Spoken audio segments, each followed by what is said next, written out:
Bom dia, 20 de agosto de 2021. Iniciamos amanhã com a Polícia Federal no encalço. Oi, Marcelo. Do Sérgio Reis, o menino da porteira, escancarada a porteira dele. Então, já começamos bem. Oi, Marcelo. Oi, Zé Rodrigues. Oi, Chaves. Jesus sempre com a gente. Oi, Petri. Arlete. Adriano. Vitor. Nosso fisioterapeuta. Marina. Edson. Igor. Opa. Gilmar. E Glaucia Helena, nossa diretora. Ademir Castellari, que apesar de palmeirense é gente boa. João Bosco. Gente, vou tocar o barco, porque se eu ficar falando bom dia um por um, como eu faço, eu vou começar mais tarde. Né, Christian? Vamos lá, então. Hoje eu resolvi fazer uma live temática. Por vários motivos. A gente está tendo... Ontem foi uma cacetada, mais uma da CPI. Agora no cara lá, o dono da Precisa. Gente, é muita picaretagem. É muita picaretagem. O empresariado brasileiro... Bom, o fato é que assim, para ficar falando de novo algo que eu sinto, que eu já falei nos últimos dias, né? Oi, Giuliano. Eu achei melhor passar para vocês uma discussão um pouquinho mais de fundo, que até ajuda a gente trabalhar. Guilherme, eu vou falar sobre isso, que você acabou de postar. Mas eu não gosto dessa linha do Intercept, como eu não gosto da linha do 247. É muito sensacionalista. Eles pegam um dado e aí transformam em manchete.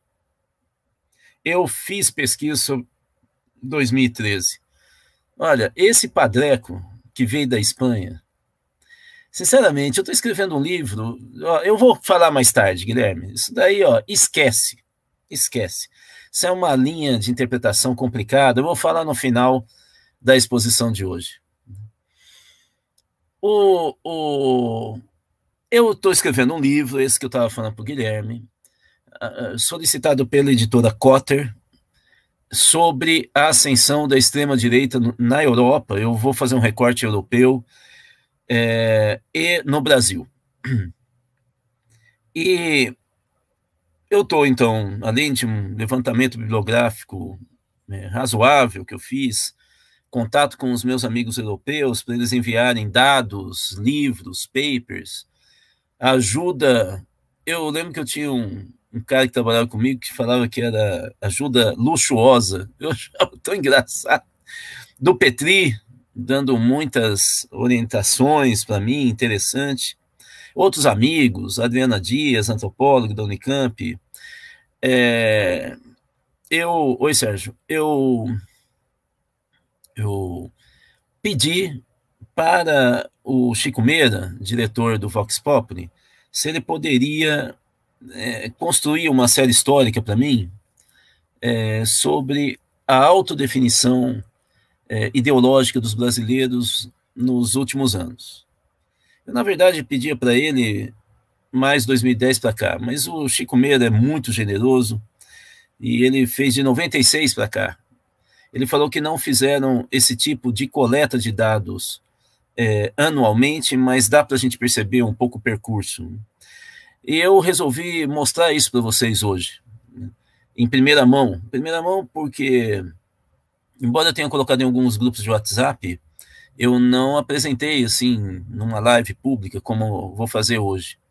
Mas eu achei melhor antes apresentar um pouco outras pesquisas que andaram um pouco nessa perseguição de autodefinição ideológica ou de identificação e checagem ou validação da autodefinição ideológica, né? Por quê? Porque, em primeiro lugar, do ponto de vista técnico, a autodefinição não necessariamente define. Mas, de qualquer maneira, se eu faço uma análise da série histórica, esse dado é importante e relevante porque ele apresenta para nós qual é a identidade dos brasileiros ao longo do tempo em relação a essa autodefinição. Claro que as pessoas mudam a compreensão sobre o que é direita e esquerda, mas quando ele se autodefine, ele está se alinhando. Então vocês vão ver a pesquisa Vox Populi, que importante que ela é. O Adriano, Cris, Sérgio, que importante, Paulo, Roberto, que importante que ela é, porque ela vai mostrando uma desidratação de quem se diz sem definição ideológica. O Brasil vai, a partir de agora, sem dúvida nenhuma, ter polarização ideológica nas eleições e nas ruas. Vocês vão ver daqui a pouquinho na pesquisa. Oi, Cláudia. Então, vamos lá. Vamos começar, então, com o primeiro slide, Osíris, por favor. Bom, isso aqui é uma pesquisa, Datafolha, vou começar por ela, que vai estar trabalhando 2013 e 2017. Aí vocês vão pegar e falar assim, mas por que esse período? É porque vocês vão ver que pelo Vox Populi há uma mudança de posicionamento a partir de 2018. Eu vou apresentar mais uma outra análise, pesquisa, de um jovem sociólogo, mas antes, e 2013 é aquele momento das manifestações de junho. Então, esse período é importante para a gente entender o que está acontecendo quando, então, estoura a boiada da extrema-direita em 2018. Embora os valores de extrema-direita, segundo o Marcos Coimbra, que eu não falei, mas do Vox Populi também, eles têm um ápice em dezembro de 2015. Oi, Régia. Oi, Solange. De qualquer maneira, vamos dar uma olhada aqui, olha só. Então, vermelho, é que as cores estão meio apagadas, né? Vamos começar ali na coluna, a primeira de 31%. Vocês estão vendo que 31% é centro-esquerda. Vocês veem que os que se autodeclaram centro-esquerda, na verdade não é só isso, daqui a pouco vocês vão ver que o Datafolha classifica em função de algumas respostas relacionadas ao papel do Estado e controle da economia e comportamento e hábitos e comportamentos sociais, né? Então, o Datafolha demonstra que está dentro da margem de erro, fica entre 31%, um terço da população se definia nesse período, segundo o Datafolha, como centro-esquerda. Um índice praticamente similar, empate técnico, dos que dizem que são centro-direita. 20% se dizem de centro, e vocês veem que tem, depois de 2013, vocês têm um aumento dos que se dizem de 10% para 13%, que para mim está dentro da margem de erro. Oi, Luciana. E queda depois de novo, retorna para 10% da população, e outros 10% que trocam de lugar com aqueles que se dizem de direita em 2014, e depois em 2017 volta ao mesmo índice. Então, nós temos 60% de centro-esquerda, centro-direita, 20% de centro, e 10% de direita, 10% de esquerda. Olha que interessante, então, essa organização dos dados aqui. Vocês estão vendo que, portanto, direita e esquerda se equivalem, assim como centro-esquerda e centro-direita. E só 20% que fica nesse negócio de centro aí, que um dia eles vão ter que explicar o que é isso. Mas vamos lá. Oi, Anderson. Oi, Glória.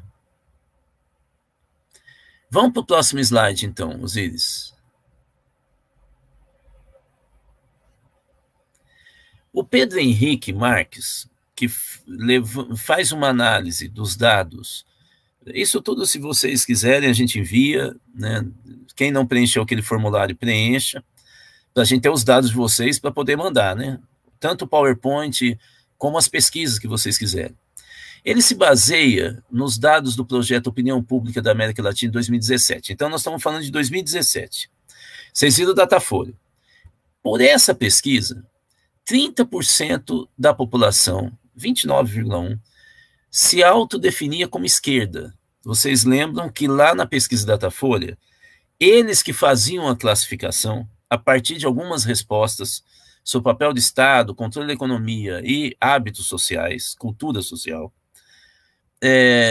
comportamental, na verdade, em pesquisa social se utiliza, era lá 10%, mas aqui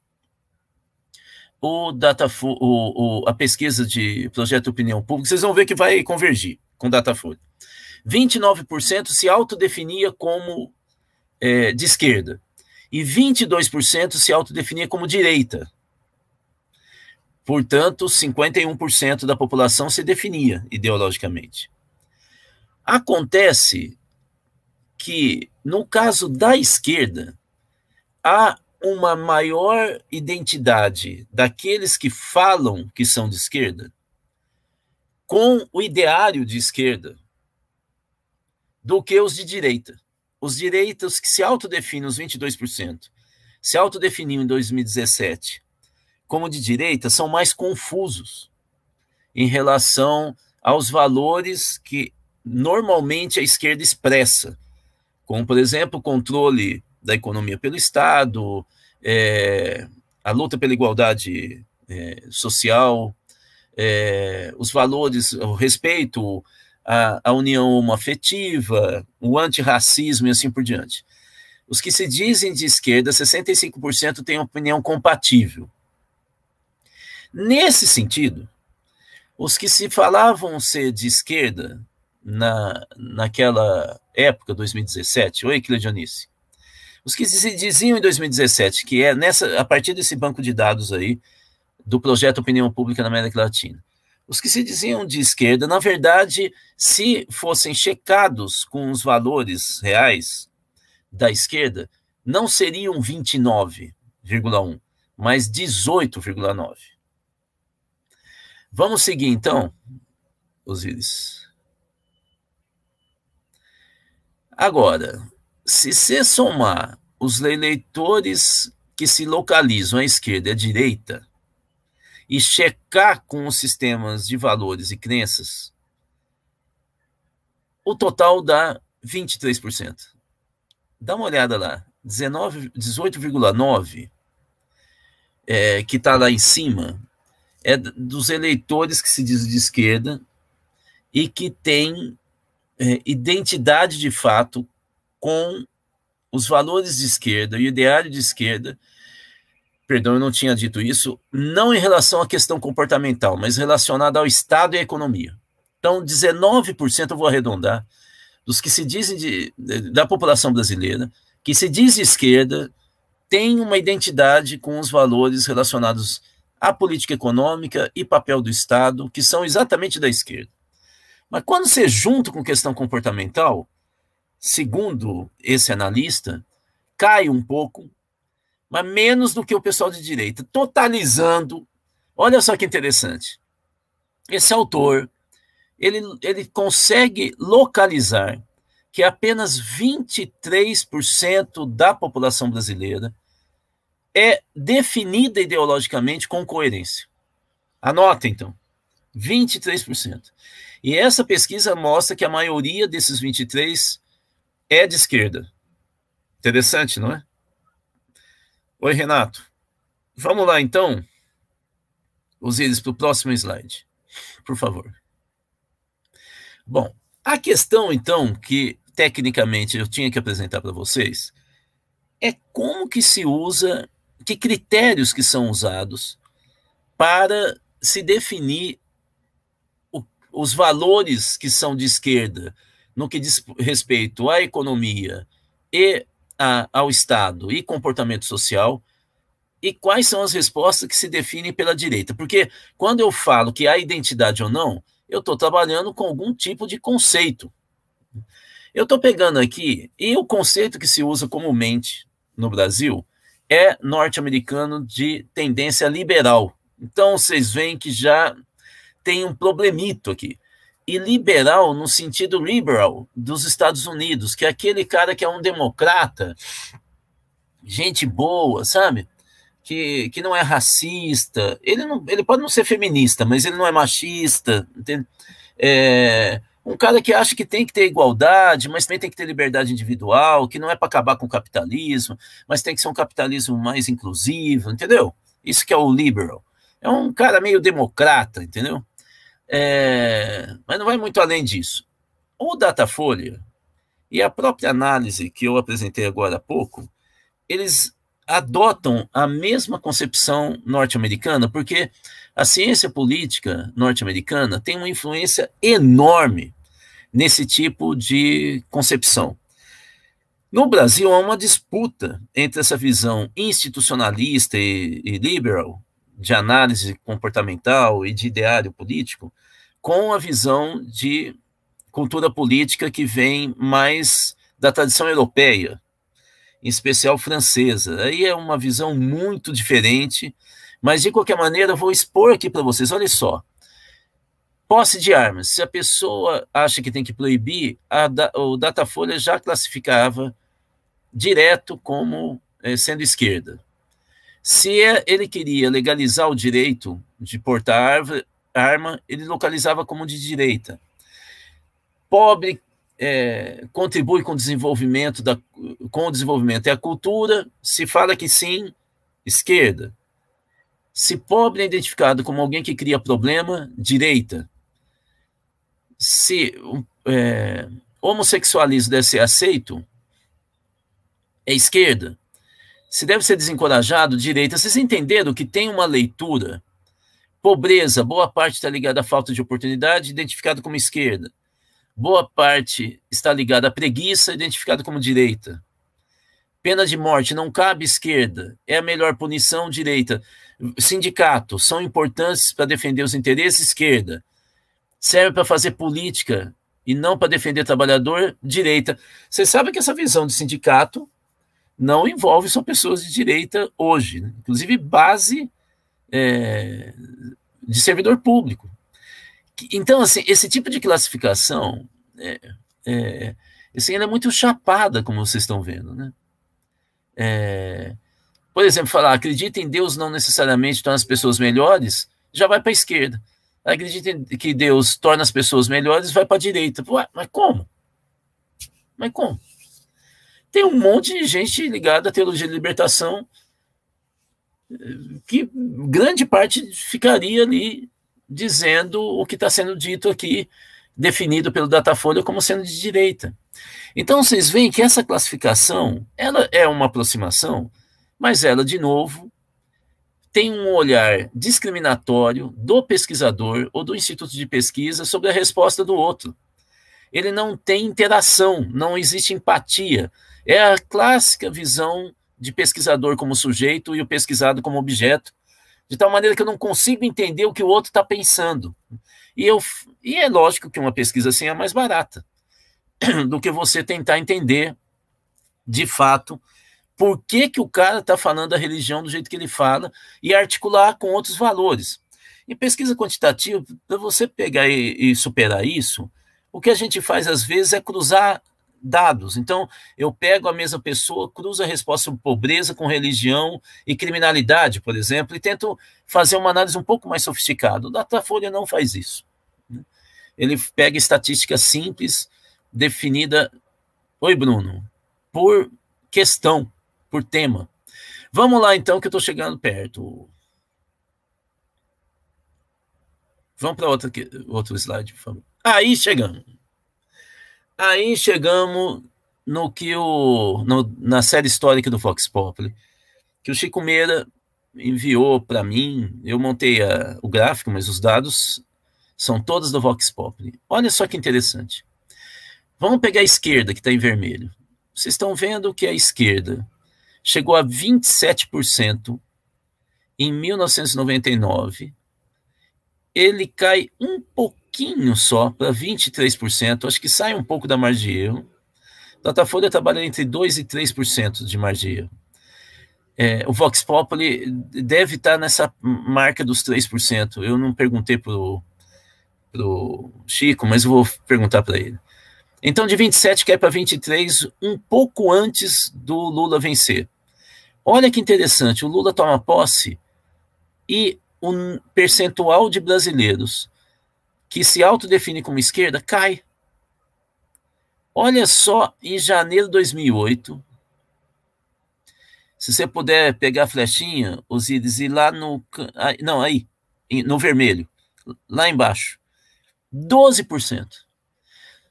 Por que 2008 é essa marca das pessoas se desencantarem com a esquerda? É porque nós tivemos nesse ano aumento da inflação e desemprego, queda de investimentos externos em função da crise do subprime nos Estados Unidos, né? Aquela crise mundial. Só que depois, vocês lembram que o Lula já dá um cavalo de pau. Ô Igor, já fez. Oi Bruno, dá um cavalo de pau e ele começa, vocês lembram que o Lula sai em 2010 com 86% de aprovação, né, da sua gestão. E o Brasil tem o melhor ano desde o fim do regime militar, incluindo o regime militar, em termos de investimento e crescimento. Se eu pegar vários indicadores econômicos e sociais, nesse ano de 2010. É a primeira vez na história do Brasil que no final do ano os brasileiros viajaram mais de avião do que de qualquer outro veículo, né? Ônibus, carro e assim por diante, né? Então, vocês veem que há uma recuperação, mas e continua recuperando, e mesmo durante o governo Bolsonaro, a esquerda, os que se dizem de esquerda, cresce, não chega mais ao valor de 1999, que era 27%, mas chega a 21%. Então, o que eu gostaria de chamar a atenção é que durante o governo Lula houve queda do número de pessoas que se diziam de esquerda. Houve queda. E só no final da segunda gestão do Lula é que volta a crescer e não para de crescer mais, segundo o Vox Populi, embora num patamar de 22%. Vocês lembram aquele índice da pesquisa que eu apresentei, não Datafolha, logo agora, que ele dizia que estaria em torno de 19%?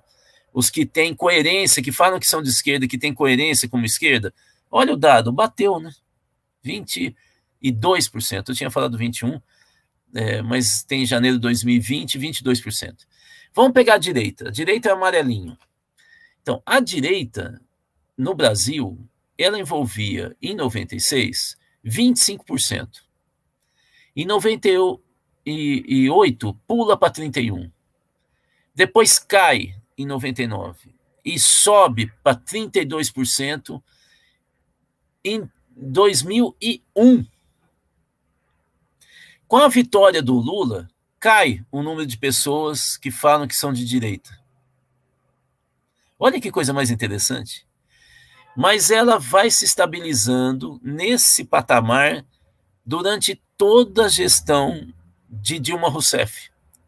Puxa um pouco para a direita, até que logo após a posse do Bolsonaro, salta para 30%. De 23% para 30%. Portanto, esse impacto da identificação com a autoridade tem um peso grande aqui entre as pessoas que se dizem de direita no Brasil. Não é, e possivelmente com o ataque e a desmoralização do exército linha dura depois do Fumacê, e agora a busca e apreensão na casa do Sérgio Reis, depois dele falar de 7 de setembro, e com a crise geral econômica e social, esse índice deve estar caindo, assim, uma possível projeção, porque o que eu estou querendo dizer para vocês é que é num curto período, e logo depois da posse do Bolsonaro, que sobe de 23% para 30% dos que se autodefinem de direita no Brasil. Então, eu estou querendo sugerir aqui que é inconsistente, e que o índice de, possivelmente, apoio real de uma candidatura de direita no Brasil, ou extrema-direita, está ao redor desse valor de 20% a 23% da população. O resto é gordura conjuntural. Essa é a hipótese que eu levanto. Mas eu queria também mostrar para vocês um último, para terminar aqui, pelo menos a leitura aqui da... Não, é essa tabela mesmo, Rosiles. É o verdinho. O verdinho são os brasileiros que diziam que não tinham posição. Olha só, 47% em 96. Depois cai no final da década de 90 para o início da década desse século, que é quando então o Lula ganha. Aí, durante o governo Lula, sobe de novo o número daqueles que dizem que não são nem de esquerda nem de direita. Lembre-se que essa é a discussão do governo Lula. Esse governo não é um governo de esquerda, não sei o quê. Eu não sou de esquerda, eu sou metalúrgico. Quer dizer, o Lula não enfrentou um debate ideológico na sociedade, ele queria o crescimento, a paz. Então, nesse momento de paz social, é o momento que se atinge o maior índice de pessoas no Brasil que se autodefinem como... Não se autodefinem. Dizem que não tem posição ideológica nenhuma. Mas a partir do final da gestão do Lula e da gestão da Dilma Rousseff, puxa para a direita um pouquinho, Osíris. Dá uma olhada no que acontece. Começa a cair. Ou seja, a população brasileira, principalmente a partir do governo da Dilma, ela começa a se posicionar ideologicamente. E com a vitória do Bolsonaro, aí despenca para 14%. É o menor segmento da população brasileira hoje, ou pelo menos até 2020, nessa série histórica do Vox Populi, é o menor índice, o menor segmento de todos, é hoje o que não se define ideologicamente. Qual é a tese, gente? Vamos para o próximo slide, mas eu já falei muito dele, então é só uma passagem rápida. Qual é a tese, gente? É que nós estamos polarizando e daqui por diante vai polarizar mesmo. A quantidade de brasileiro que fala, adulto, que fala que não tem posição, é minúscula hoje. E agora nós vamos quebrar o pau. Vamos para o último. Não, Osíris, vamos para o último, porque isso eu já falei demais. E aí, eu quero fazer aqui um reforço ao que eu venho analisando já há algum tempo, que é como é que o segmento, principalmente do campo lulista, porque não é da esquerda como um todo, né? Grande parte da esquerda, principalmente o movimento social, partidos à esquerda do PT, não entram nesse jogo, mas o campo lulista, que é francamente majoritário no campo do centro-esquerda e esquerda do Brasil, ele vive um estresse pós-traumático depois da prisão do Lula, queda da Dilma e vitória do Bolsonaro. Quer dizer, foi algo tão avassalador de 2015 a 2018, né? Ou seja, 3 anos, que eu acho que, em primeiro lugar, tem a ver com uma falta de convicção de uma parte enorme e de teoria política, de prática política, de um campo enorme de lulistas que ingressaram justamente a partir da vitória do Lula, nesse campo, não eram desse campo. Então, como eles não construíram o partido, como eles nunca foram de esquerda, não teve embate, eles são assim mais afeitos ao espetáculo. E como o espetáculo era todo de extrema-direita, de 2015 a 2018, não foi bem assim, mas eu vou fazer aqui juntar tudo, gato e lagarto. Esse pessoal não tem muita convicção, não tem experiência e cai muito rapidamente do ponto de vista emocional, não consegue lidar com a diversidade. Mas pior, como parte desses lulistas, não são todos, obviamente, né, se sentiram no paraíso, nas gestões lulistas, quando vem o oposto, não foi um adversário mais ou menos, foi o oposto, extrema-direita, que vem ao poder e ganha, inclusive no debate nas redes sociais, eles começam a achar que o ídolo, o pai, a família política dele, não tem a força que parecia ter. Sabe aquela decepção do adolescente com o pai, que era até então herói, e de repente ele vê o pai chorando, e aí não cabe o herói, pelo menos não está na história em quadrinho, chorar? Sabe essa história? e aí ele tem uma profunda decepção, e ele, como ele tinha aquela transferência, né, ele se construía como adulto a partir do que ele via no pai, pode ser a mãe também, hein? Estou só querendo criar uma figura aqui, de uma imagem. Ele se decepciona e ele tem que reconstruir o papel que ele vai assumir como adulto. É o que está acontecendo, eu acho, com esse pessoal estressado. Então, como é que eles agem? Primeiro, eles agem achando que tudo é uma catástrofe. Tudo. Por exemplo, agora se falar, o Sérgio Reis está sendo caçado pela PF hoje, sabe o que esse pessoal vai falar nas redes sociais? Eu nem vi, mas tenho certeza. Ele não fica um dia preso se for preso. Ninguém vai prender. Esse pessoal é impune, tem apoio da extrema-direita, que é o pessoal da Lava Jato, que não sei o quê. Eles vão sempre para a catástrofe.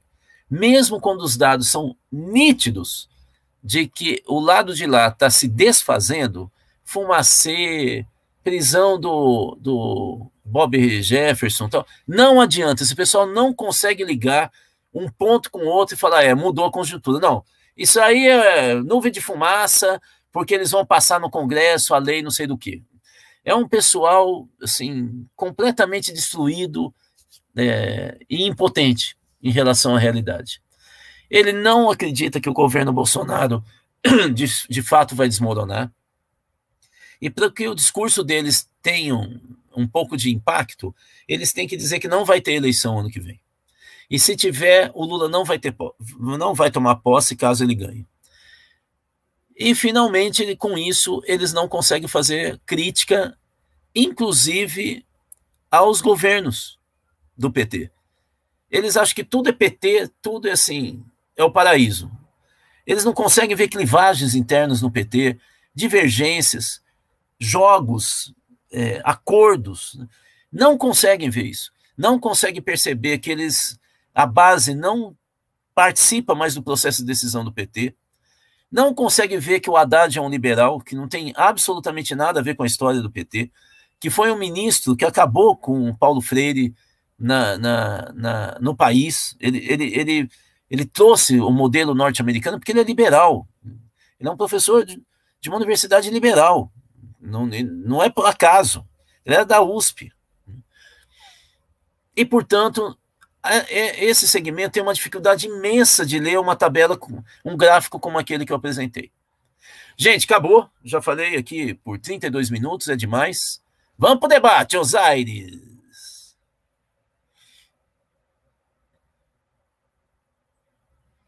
Glaucia, rodar a polarização não é ruim. Acho que demarca bem onde estamos e com quem estamos disputando.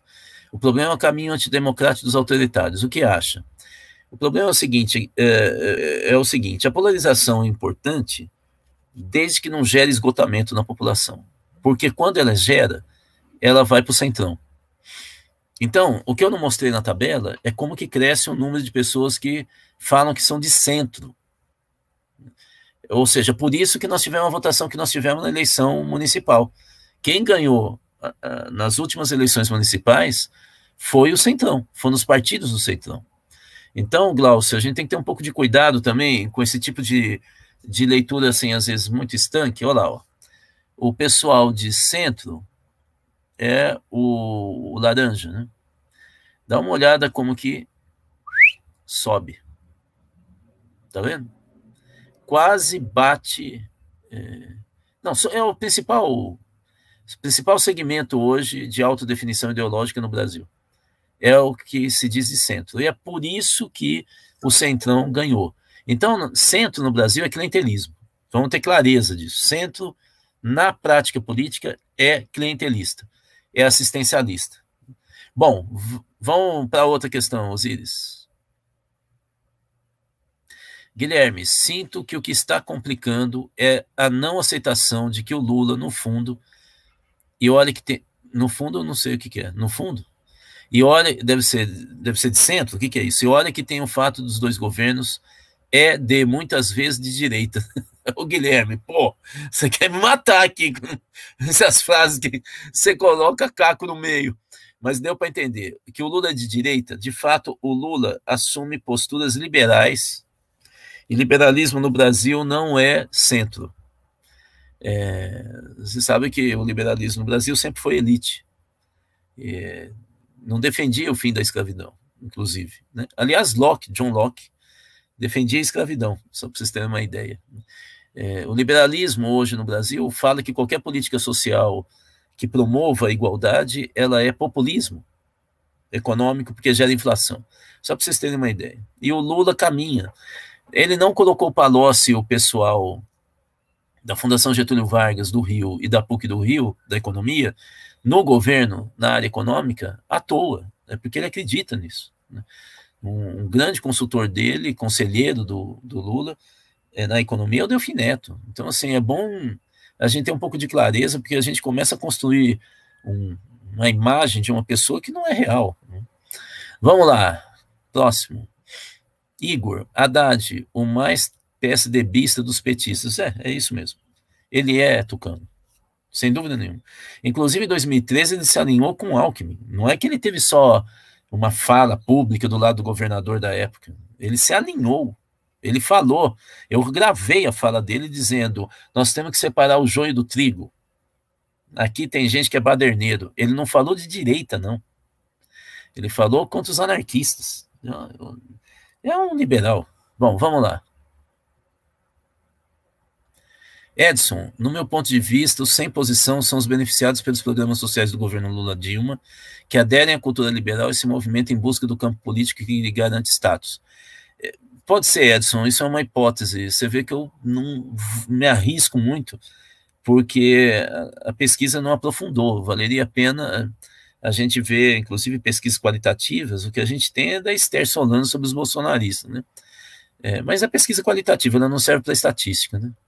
Vamos lá. Aliás, um dia eu vou falar para vocês qual a diferença de pesquisa quantitativa para qualitativa. O Brasil faz uma confusão. O UOL hoje publica na página central deles uma pesquisa qualitativa falando assim, a maioria dos bolsonaristas não quer intervenção. A hora que eu fui ver, são 24 grupos focais. 24 grupos focal não dá amostra, gente. Então, e o grupo focal também não serve para estatística. Portanto, eu não posso falar a maioria. Mas há uma ignorância em metodologia científica no Brasil que é assim. Renato, por isso que eles estão apostando na terceira via? Porque vê uma pesquisa como essa e acha que o pessoal vai votar, mas na hora do voto é comparação. E aí lembra quando era o Lula, que eu comia carne, que dava para comer arroz, feijão e milho. Vocês viram, subiu o preço do arroz, feijão e milho. E isso acaba impactando, por exemplo, a criação de galinha. É verdade que frango hoje come uma ração em que o milho ele é 1/12 só da composição, né? Inclusive tem hormônios de crescimento, com um pouco mais de um mês, em alguns lugares menos de um mês, o franguinho é abatido, porque ele come, fica parado, né? Não desenvolve musculatura, né? Ele tem um elemento na ração que faz ele ficar com muita fome, e ele come, engorda muito rapidamente. É por isso que gente da minha idade lembra que quando tinha peito de frango em casa, era uma nhaca, porque você colocava o dedo no peito, era duro pra caramba, de ficar com... Hoje, você põe o dedo no peito do frango e você vai até o osso. As fibras vão se rompendo. Então, mesmo assim, aumenta o preço da ração e, portanto, aumenta o preço do frango, né? Dos ovos e assim por diante, né? Vamos lá. Guilherme, sei que não é, mas transita sem o menor problema, nem é uma crítica, apenas constatação de que o Lula, ele transita com a direita. É verdade, Guilherme, é verdade, você tem toda razão. Vamos lá. Cláudia, na CPI falta o Braga Neto, o que acham? Eles não vão chamar o Braga Neto, porque ele já foi chamado na Câmara e já recuou. Então, para que vai ficar dando milho ao bode, já que eu falei de milho? Além do que, o milho está ficando caro, né? Aumentou 70%. Né? Então, vamos lá, o preço. Não vão chamar o Braga Neto. Paulo Roberto, professor, o que fazer para aumentar a base social da esquerda no país? seguir as orientações do trabalho pastoral dos cristãos. Presença, denúncia, anúncio. A esquerda hoje, no máximo, fica na denúncia. Não consegue anunciar nada e não está presente. Assim não dá. Você sabe que na Bíblia tem uma passagem lá em que se fala do pastor que sempre está com as ovelhas. E aí, quando ele chega, ele dá um berro, todas as ovelhas sabem que esse é o bom pastor. É a parábola do bom pastor. Mas quando chegam outros pastores que nunca estavam lá, ele pode berrar, jogar o que for de comida, não sei, caviar para as ovelhas. Então, elas ficam, hein? Esse cara aí não vai. Então, sem presença, Paulo Roberto. Então, isso significa o quê? Não adianta ficar em época de eleição, soltar filminho, vai pegar gente que sem dúvida nenhuma, mas é desleal. Entendeu? Soltar filminho falando, na época do Lula, olha agora com o Bolsonaro. Quer dizer, é uma isca de última hora, daquelas que se fabrica, né? Cheio de coisinha colorida, fingindo que é peixe, né? E engana, tem peixe que vai comer mesmo. Aquela isca toda frufru. Mas é tudo muito artificial, né? É tudo muito... Você não está disputando, você está sacaneando, né? Agora, você quer ter identidade? Lembra da palavra do bom pastor. Vamos lá. Igor, essa história do Delfim Neto eu sempre achei muito louco. Como o cara que foi ministro da economia das ditaduras, que falava em crescer o banco para dividir, se alinha a Lula e PT. Igor, estude o que é o Lula. Ele nunca mentiu. A grande maioria que não quer ouvir o que ele fala. Eu, para escrever o meu livro sobre lulismo, não é propaganda, porque eu nem sei, talvez vocês encontrem aí algum sebo. Esse livro aqui, essa é a segunda edição desse livro, vendeu pra caramba, ele só não vendeu mais do que o Nas Ruas, sobre 2013. Esse aqui é a segunda edição, acho que de 2010. Eu peguei e recuperei um pouco os discursos do Lula, não é sobre o Lula, sobre a gestão dele, mas eu recuperei as falas do Lula. O Lula nunca falou que era de esquerda, nunca. Ele, pessoalmente, a forma como ele agia... Nossa, você sabe que tem um dicionário, inclusive, sobre os termos de Lula, né? E é engraçado, porque você vai vendo como que ele vai elaborando. Ele é do social, meio que social-democracia inglesa, né? Que é a tal da terceira via, né? Do Tony Blair, né? Com um coração latino. Então, ele se preocupa com a pobreza, tal, né? Mas a visão dele de país é liberal. Inclusive o Lula é parlamentarista, não sei se você sabe. Então, Igor, o problema não é o Delfim. O problema é a gente querer ver no Lula alguém que ele não, é inexistente. O PT é diferente, porque o PT tem correntes de esquerda fortes, deputados federais de esquerda, e que brigam com a direção nacional, né?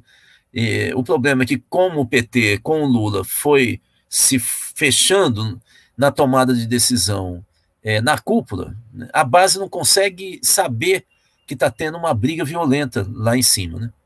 Vamos lá? Igor. Aí ele está falando com o Edson. Há uma boa reportagem da Piauí 2018, justamente com as pessoas que eram beneficiárias diretas e indiretas do governo petista e mudaram de posição. Guilherme, os débitos do Rudá está devendo o Buzzi na participação do PT na queda da Dilma, né? Você vai ter que me explicar melhor o que é isso que você quis dizer. Débito do Rudá? Não sei. Me explica direito aí, Guilherme. Não entendi nada. Vamos lá. Cláudia, esses resultados da pesquisa demonstram a perda de contato do PT com a base. É o que eu acho. A falta de educação política substituída pelo consumo. Exatamente a inclusão pelo consumo e não pela política nem pelo direito. Concordo, Cláudio. Vamos lá. Estamos terminando, hein? Silvio, o Boulos está seguindo esse esquema, super presente nas redes, nas ruas, denunciando e propondo. Vocês sabem que tanto o próprio Boulos como o Lula acha que o Boulos será nos próximos anos o novo Lula. Vamos lá. Anderson, a esquerda pode vencer a guerra nas redes sociais? Sempre venceu, Anderson. Isso é lenda de que perde. Aliás, já está ganhando agora no Twitter e tal. Pega todas as pesquisas. Todas as pesquisas desses autores, pesquisadores que acompanham a movimentação nas redes sociais, o bolsonarismo está perdendo em todas. Esquece. Ganhou 2014 como? Foi na base da rede social, Anderson. Isso daí é mais uma das cascas de banana narrativa da direita que os lulistas engolem. Vamos lá. Silvio, por que a Gleisi é presidente do PT? Aí é uma história. Eu vou falar um pouco sobre isso só numa live. Como é que foi a trajetória do PT, as gerações, a geração da década de 80, que é mais fortalecida pelos grupos mais à esquerda, trotskistas, e pela Igreja da Teologia e Libertação, dos anos 90, que começa a ser mais tecnicista e pragmática. É o momento que a CUT está consolidada, então os dirigentes sindicais e o Zé Dirceu, que não batia com a CUT, começam a se alinhar e ter uma visão mais pragmática, com a geração da vitória do Lula, que cria um neopetista que não sabe o que é lutar e acha que o mundo é um paraíso e tem uma visão muito dicotômica da política. Ou é petista que é o paraíso, ou não é o petista, seja PSDB, PMDB, ou seja, tem um déficit aí de concepção democrática. Se não é petista, é o inferno. Né? Então é um pessoal muito radical, às vezes muito fanático, idólatra, que é o inverso do PT da década de 80. Mas eu explico um pouco, e aí explico o que é a Gleisi, o marido dela, quando ministro. É uma história bem complicada. É muito parecido com a história, vamos dizer assim, do Palocci, do ingresso do Palocci, né? E que vai dar uma visão liberal de mercado, que usa a imagem do partido como esquerda. É uma coisa bem complicada. Gente, só posso ficar mais 5 minutos. Vamos lá? Luiz Henrique Rudá, convide o Davi Decache, assessor econômico do PSOL, que está descendo o cacete, estou vendo que você escreveu, do programa do desenvolvimento do Ciro. Nós somos amigos, ele foi convidado por nós para fazer a crítica ao meu livro, o meu último livro, no lançamento que eu fiz no Rio de Janeiro. Esse livro aqui, ó. A gente se conhece, vou convidar sim. Vamos lá. João Bosco, Rudá, o que mais a CPI pode render? Os hospitais federais do Rio? Eles estão com muita documentação, João Bosco, mas muita. Milhares e milhares de documentos que parte foi analisado durante o recesso da CPI, mas assim, é uma coisa imensa, você não tem ideia do que eles têm lá. Lembrando que a gente não vê o trabalho de bastidor que é feito por assessores do Senado que são de carreira, né? Pessoal muito qualificado, todo mundo diz que eles são assim. Então, tem muita coisa. Agora, você imagina, vai vir à tona o que vamos dizer assim, o trio elétrico, né, o Renan, o Omar Aziz e o Harry Potter querem para aparecer um pouco mais na TV, né? Eles são especialistas nisso, são políticos, né? Eles sabem como que os eleitores, né, ficam mais atentos a uma ou outra questão sensacionalista, né, e importante. Então eles estão, você já viu, o relatório está, 2/3 do relatório final já está pronto, né, pelas mãos do Renan Calheiros, por causa da quantidade de documentação que eles têm, né. Vamos lá. Estamos fechando. Cláudia, brigam com Lula e perdem. Esse é o problema do personalismo. Teremos o bolismo? É isso aí. É isso, Cláudia. Então você vê, não é o caso do partido em si só. Não é o caso só da pessoa. É o caso da cultura popular que nós temos, cultura política no país, né? Que é uma cultura da idolatria. A gente não acredita no coletivo. Acho que tem a ver com jesuítas aqui, mas vamos lá. Estamos terminando? Cláudia, Zé Dirceu é o pai ou a mãe do pragmatismo petista?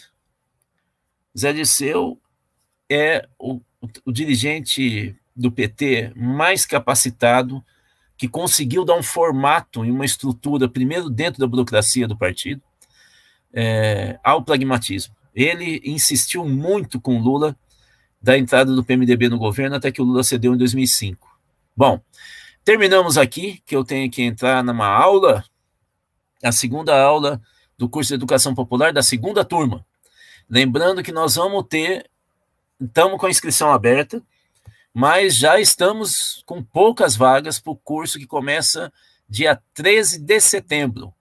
Quem quiser indicar alguém, quem quiser fazer o curso, o Petri, que está aí na foto, já vou falar dessa live que eu vou fazer com ele no domingo, fez o curso, e assim, por favor, quem quiser, entre em contato com a gente, da Cultiva, comigo ou com o Osíris, a gente manda todos os dados. Nós achamos que na semana que vem a gente fecha já a turma de setembro. Nós estamos nesse momento com mais de 40 vagas de uma turma que a gente coloca para 60, né? Já preenchidas. Então, por favor, gente, quem quiser, procure a gente. Inscrição para o curso, preenche o link da descrição da live aí no YouTube, né? Bom, é isso, gente. Domingo nós vamos conversar com o nosso amigo Luiz Carlos Petri sobre o bolsonarismo. Lembra que a gente fez uma live aqui? Olha lá, ó. O Igor foi também cursista da gente na primeira turma. Mas o Luiz Carlos Petri vai estar com a gente aí, ó, Petri, falando que adorou o curso. Mas veja, o Petri vai estar comigo no domingo, do meio-dia a 1h30, para falar com calma, a Tatá do Sul, sobre por que tem brasileiro que segue Bolsonaro. Ele vai falar do ponto de vista da psicanálise, uma leitura da psicologia de massas, que é mobilizada pelo Bolsonaro ou pelo discurso, né, de extrema-direita. Não percam, chame seus familiares, amigos, se quiserem também o cunhado, que é sempre bolsonarista, fala, vamos falar do Bolsonaro e de você. Quem sabe você dá um presente de final de semana para ele. É isso, gente, deixa eu correr aqui. Um beijo para todos, para todas. Aí, Ronise, procura a gente.